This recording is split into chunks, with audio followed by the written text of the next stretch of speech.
Graça e paz, Classiana. É um prazer estar com vocês aqui, compartilhar um pouco da palavra de Deus. Estou aqui a pedido da irmã Miriam, né? E hoje nós vamos compartilhar um texto que se encontra em Mateus, de 36 a 46.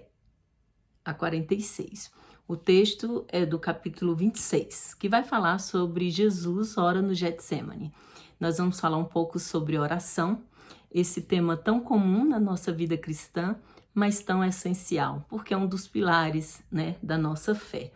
E eu quero compartilhar esse texto porque o pastor da Igreja Batista Capital, que a gente frequenta, fez uma reflexão sobre ele e me chamou muita atenção. Por isso eu gostaria de compartilhar com as irmãs nesse instante. Então, diz assim o texto. Então Jesus foi com eles a um lugar chamado Getsemane e disse: sentem-se aqui enquanto vou ali orar.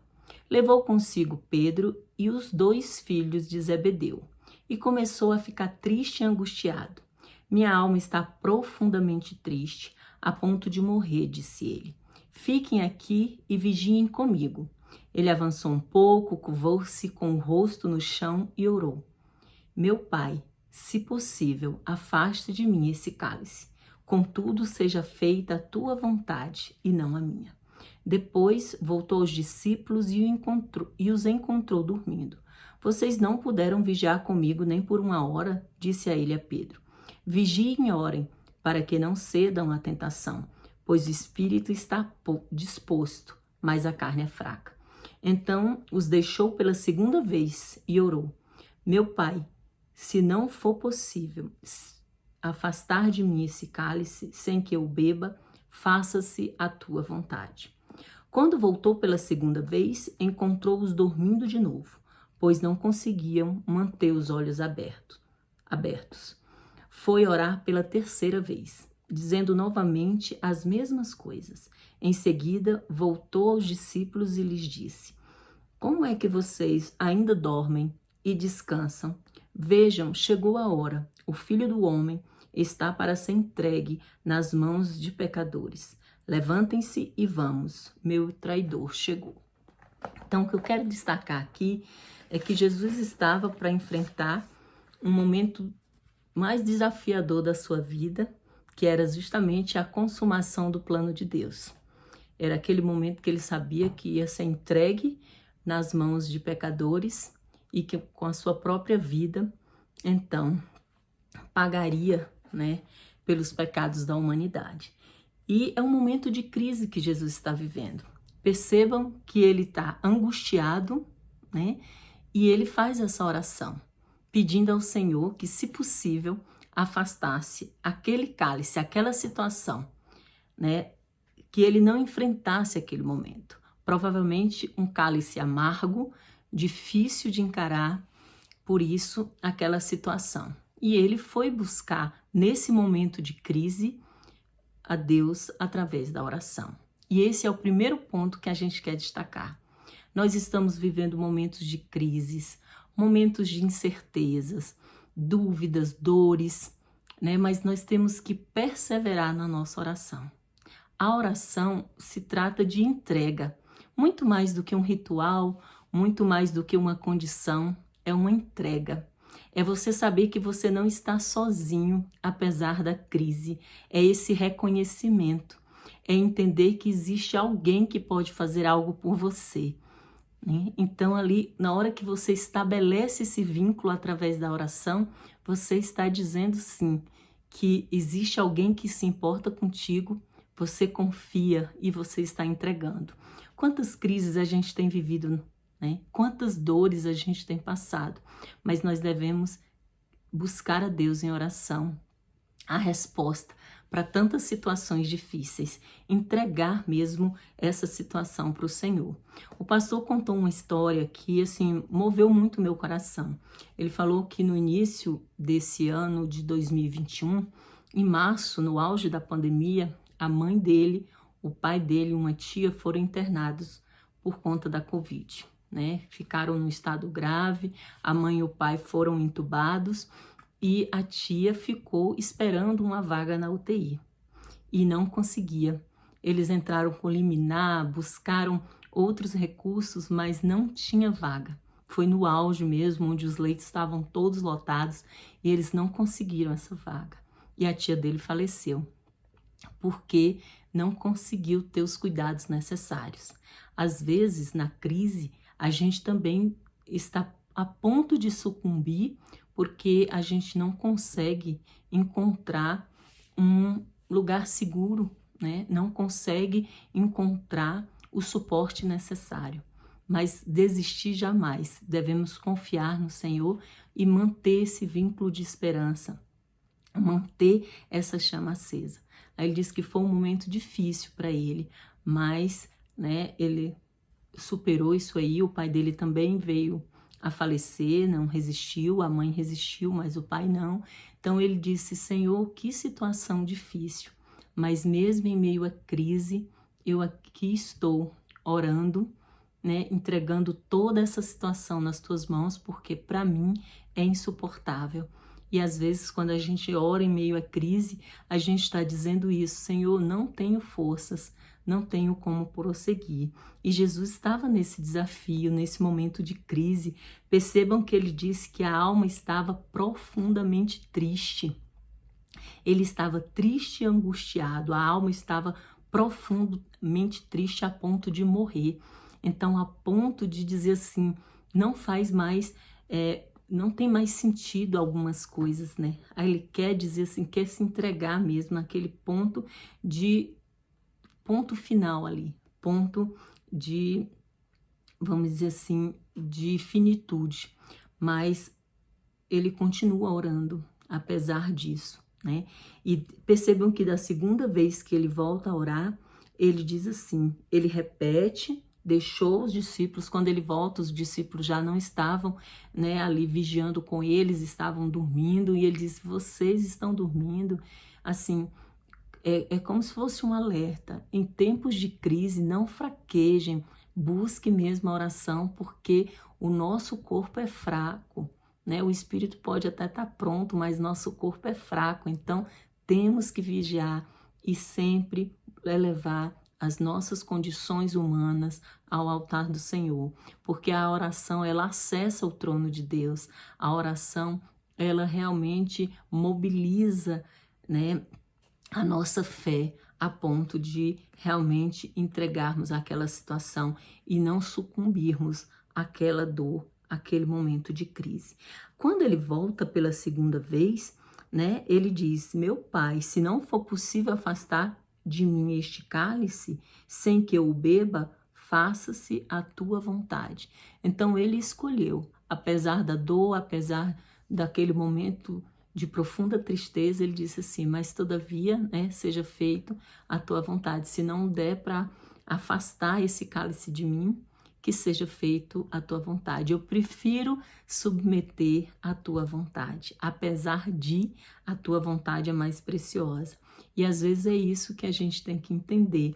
Quando a gente ora e acha assim que começa a colocar situações na nossa, sentimentos mesmo no nosso coração, achando que não é digno de ter sua oração ouvida pelo Senhor, de que você tem pouca fé, né? Mas na verdade é que Deus está cumprindo o teu propósito.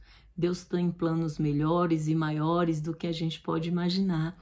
Mas o continuar orando, e esse é o segundo ponto, então, que o pastor destacou. O primeiro ponto é orar em meio à crise. Sim, resolve orar em meio à crise, porque você confia no Senhor, entrega a Ele e diz assim: olha, aqui é meu voto de confiança, está entregue, eu realmente não consigo fazer. O segundo ponto aqui, apesar de tudo, continuar orando, persistir na oração, porque não é ser teimoso, né? Eu já ouvi uma ou outra pessoa dizer assim: quando você insiste muito, parece que você está sendo teimoso diante de Deus, e ele já mostrou que não é isso. Não, mas a persistência na oração é para que realmente você até compreenda qual é a vontade de Deus naquela situação, até que seu espírito seja esclarecido do que Deus tem para você, dos seus planos.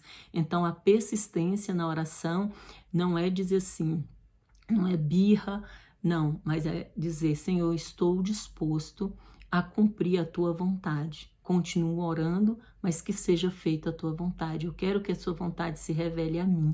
Enquanto você mantém esse vínculo da oração, é possível você perceber a vontade de Deus. É possível você ter essa revelação do Senhor de qual é a sua vontade. Então, vigilante sempre, orar em meio à crise, persistir na oração. E tendo a certeza de que Deus está ouvindo a nossa oração. Ouvir não é sinônimo de fazer a vontade, né? De atender. Ouvir não é sinônimo de atender. Ele está ouvindo, ele está atento, mas a resposta vem no tempo dele e da forma dele, se a gente submeter. E se a gente fizer assim, com certeza, muitas das angústias a gente vai deixando para trás. Até a questão da ansiedade. A persistência, ela trabalha essa questão da ansiedade. Ela sabe que o tempo é de Deus, que você não precisa antecipar nada, não precisa ter esse excesso de futuro, essa angústia, porque é isso que a ansiedade faz, né? Então, e aí nós vamos encerrando aqui para o terceiro ponto, quando ele volta pela terceira vez e diz as mesmas palavras, né? E em seguida ele observa que os discípulos continuam dormindo e descansando. É como se a gente negligenciasse essa relação com Deus. É como se a gente, muitas vezes até, deixasse as nossas fraquezas interferirem nessa relação com o Senhor. Diz aqui que eles não conseguiam ficar acordados, provavelmente cansados, né? As forças físicas aí já estavam esgotadas, né? E aí Jesus disse, vocês continuam dormindo, cansados, então assim, como vocês estão despreparados? E é esse alerta que a gente faz, às vezes, na nossa vida com o Senhor, a gente dá tanto espaço para as questões humanas, para as questões pessoais, que a gente se torna despreparado para manter uma relação com o Senhor. E aí, para finalizar, ele diz... ele entende, né? O Filho do Homem está para ser entregue nas mãos de pecadores. Levantem-se e vamos. Meu traidor chegou. Então, a atitude de Jesus. Ele entendeu, ele orou 3 vezes, né? Ele persistiu na oração e ele entendeu que aquele cálice não seria afastado, que ele teria que passar por aquele momento. Então, a atitude dele disse, vamos enfrentar. Levantem-se e vamos, porque o momento chegou. Então, assim, é encarar a situação, ter a atitude correta, sabendo que você não está sozinho. E o terceiro ponto é agradecer, né? Agradecer a Deus pela resposta e ter a atitude de continuar, de enfrentar a situação, seja ela qual for. É muito difícil para nós humanos termos assim essas atitudes. Claro, Jesus, né, é um exemplo para nós, mas a gente deve realmente se espelhar nele. Então a gente deve orar em meio à crise, não desistir, né, não se desesperar. No desespero nada se produz, só a destruição, né? Persistindo, chega de ansiedade, chega de nervosismo, chega de exigência, né? Nós não somos merecedoras. Deus é que faz tudo em nós, opera em nós, então não precisa essa ansiedade. E segundo, agradeça, independente da resposta. Ela é a melhor, ela é a boa, ela é agradável, ela é perfeita.